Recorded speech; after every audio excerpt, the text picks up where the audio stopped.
নমস্কার বন্ধুরা, আমি রিকু বিশ্বাস রিকু কিচেন ব্লগ থেকে আর একটা রেসিপি নিয়ে চলে আসলাম আপনাদের সামনে।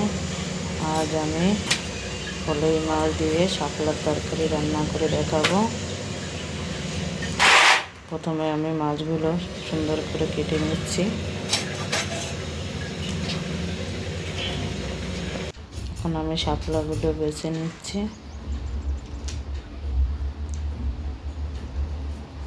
সুন্দর করে কেটে নেব শাপলাগুলো।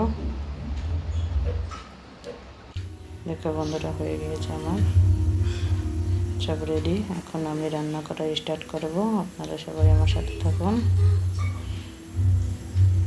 এখানে আমি নিয়েছি শাপলা, নিয়েছি রসুন, নিয়েছি আর নিয়েছি কাঁচা লঙ্কা, আর এখানে নিয়েছি বন্ধুরা কলই মাছ। এখন আমি সুন্দর করে ভেজে নেব। এর জন্য আমি লবণ দিয়ে দিলাম, হলুদ দিয়ে দিচ্ছি। এখন সুন্দর করে মাখিয়ে নেব।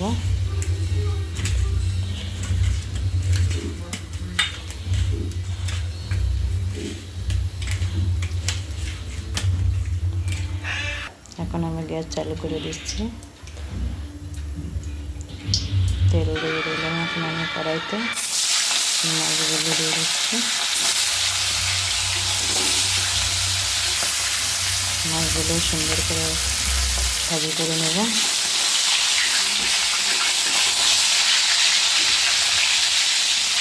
এখন আমি মাছটা দিয়ে দিচ্ছি।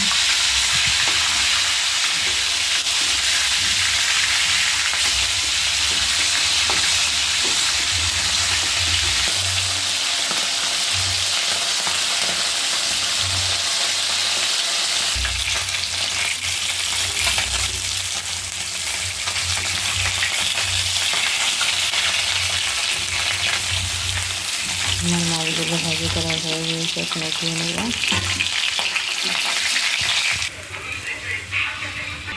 এখন আমি দিয়ে দেবো রাঁধুনি।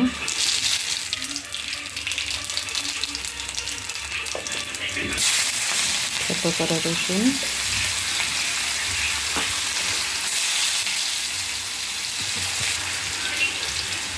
এখন দিয়ে দেবো লঙ্কা। একটু ভাজা ভাজা হয়ে গেলে শাপলাটা দিয়ে দেবো।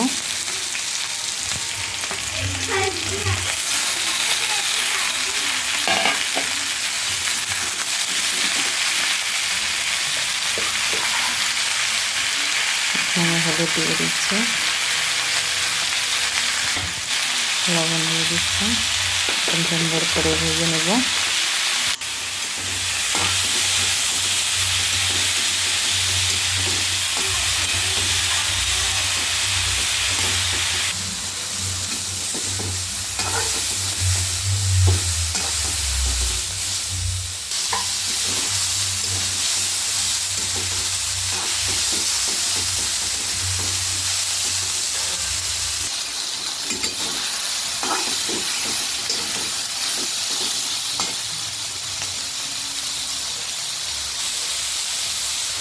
ভালো করে এখন আমি জল দিয়ে দিলাম।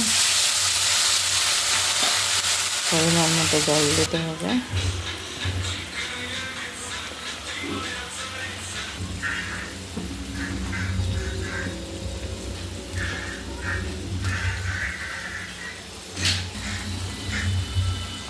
এখন আমি মাছগুলো দিয়ে দেবো।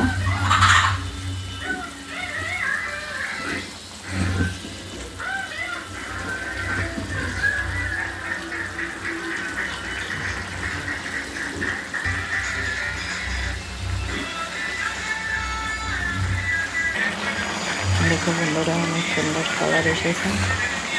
বন্ধুরা, ভিডিওটি ভালো লাগলে অবশ্যই লাইক, সাবস্ক্রাইব, শেয়ার, কমেন্টস অবশ্যই করবেন।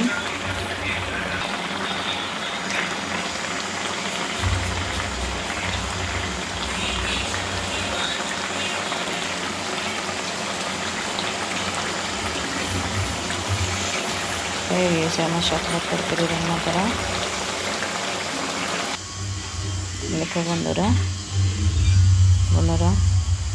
অনেক সুন্দরভাবে আমার শাপলার তরকারি রান্না করা হয়ে গিয়েছে। ধন্যবাদ সবাইকে, সবাই অনেক অনেক ভালো থাকবেন। আর এই শাপলার তরকারি আপনারা অবশ্যই ঘরে বানিয়ে খাবেন, অনেক সুন্দর রেসিপি, খেতে অনেক দুর্দান্ত লাগে। আপনারা অবশ্যই ঘরে বানিয়ে খাবেন।